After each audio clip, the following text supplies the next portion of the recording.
Hi guys, welcome to my channel. This is Jessie. This is an immersive English learning channel. Let's practice IELTS speaking English with me. Let's go. So in my video, I'm gonna talk about part 2 and part 3 of IELTS speaking exam. So part 2, I'm gonna give you one example. And also you can find the script underneath. For part 3, usually part 3 determines whether you can get a higher score or not. Although the examiner would only give like no more than 5 minutes to answer 3 to 5 questions. In my video, I'm gonna give you one example. I will try to extend my answer as much as I can, so I should give you more thoughts about how to answer part 3. Okay, let's go. Well, for today's topic, we're gonna describe a time when someone gave you something that you really wanted. You know, when talking about this topic, off the top of my head is one of my friends. We have known each other for almost 20 years. She was my childhood friend. We don't live in the same city. She lived in a coastal city far away from our hometown, but we never drift apart and pay a visit to each other's city. Well, the thing that she gave me was a really adorable cat that I loved so much. You know, the cat she gave me was not something like a birthday gift, but she did something more than that, to give me this small little cat. She made conscious efforts, to pick this cat for me. Well, the story started like 5 years ago when I still studied abroad in the United States. It was 3 months before I decided to go back home, and I did not have a much academic pressure, and I got a little bored with life in the United States. That's I always like is to browse the Chinese shopping platform, the cute time. So there is a second-hand shopping platform in China where people can post their second products on this shopping platform. And one day I just come across the post from a lady who intended to sell her 8-month-old calico cat. Well, based on the videos and pictures that she shared on the platform, she was a fluffy and adorable girl with watering, shining eyes and a really large tail, just like a parachute. And the tail was as large as the tail of a squirrel. And the small creature seems so lively and a little bit naughty because she likes to do a lot of running, chasing. And also, she seems a little bit timid when there were strangers, which give you this kind of impression, to protect her. And also, she seemed to have a quite good personality because somehow, she was so affectionate with her owner, and she was definitely a good snuggler. So anyway, out of blue, I had an eye for her. Anyway, I have this kind of a strong desire, to have this small creature. But it turned out that the seller was such a strict seller. He wanted to find a really responsible person, to take good care of this little cat. And she don't have the heart, to let this 8-month calico cat suffer, from anything. And once she heard that I was still aboard, she refused to sell this cat to me. She thought there was a lot of uncertainty there. Also, she refused to take a deposit because she recently had a baby. Also, she had to raise, to another cat, which were the parents of this small 8-month calico cat. So, she don't have the extra energy or time to take care of this small creature, for another 2 months. Anyway, I shared this story with my friend. My friend said that let me chat with seller, and my friend insisted on doing that. It turned out that my friend was so persuasive. She told the seller that how much I love this cat. Also told the seller that both of us were really responsible people and we all had the experience of raising a pet.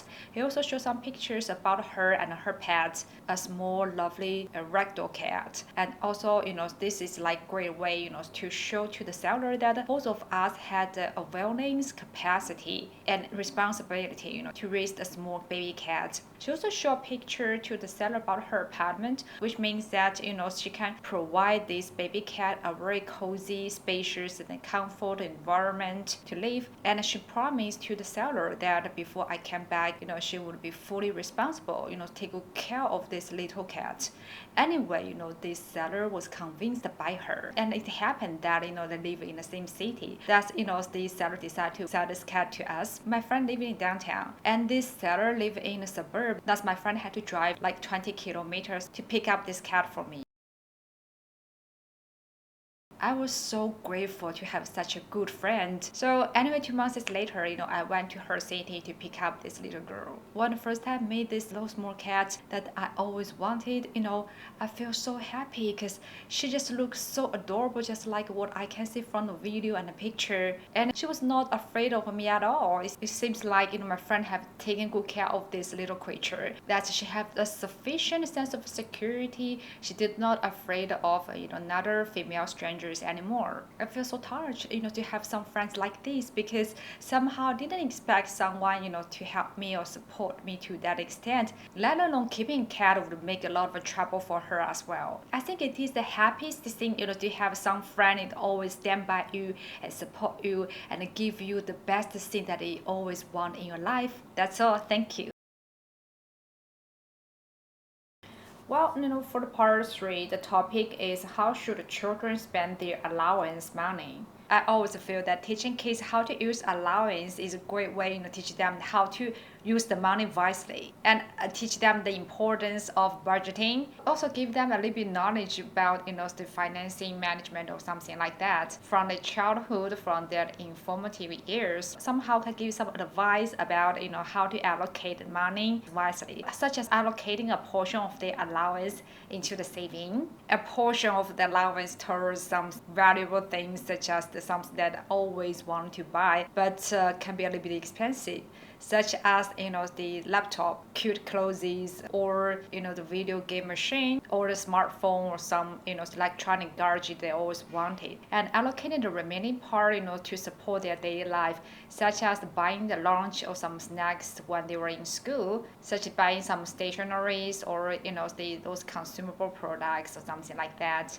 Anyway, allocating allowance in such a way have a great benefits. Firstly, allowing the kids, to have the awareness of saving for the future is a great life lesson, and also helping them to develop such a good habit, which would have a profound beneficial for their future life. But meanwhile, teaching kids to save money to buy some valuable things is just such a great way to teach them importance of the further gratification. So in this way, they will not get addicted to something easily, and also they will know how to resist the strong desire or temptation by making a thorough plan, probably a financial plan, to finally reach their goal step by step. And also, this is such a great way for them to realize how to balance between your immediate pleasure, temptation, and the long-term rewards.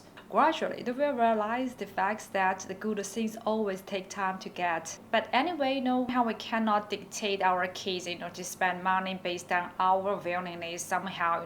We should give a certain freedom to allow the kids, to spend their allowance on their own. Otherwise, it should not be called as allowance to kids, right? If we always, expect the kids to everything based on our request, maybe we'll lose the fun of using their own allowance. So we can only give them some guidance. If the kids squander their money on something that we think is not necessary, we can just give them some education to have a nice chat with them, allow them to differentiate right from wrong. So I think that is the best guidance to teach kids how to use their allowance wisely. Okay, that's all. Thank you. So this is the end of my video. If you like my video, please thumb up. If you have any questions or comments, you are really welcome to leave a message. If you want to get to know about IELTS speaking exam, please subscribe me and ring the bell. You will never miss my updates. That's all. Thank you. Bye.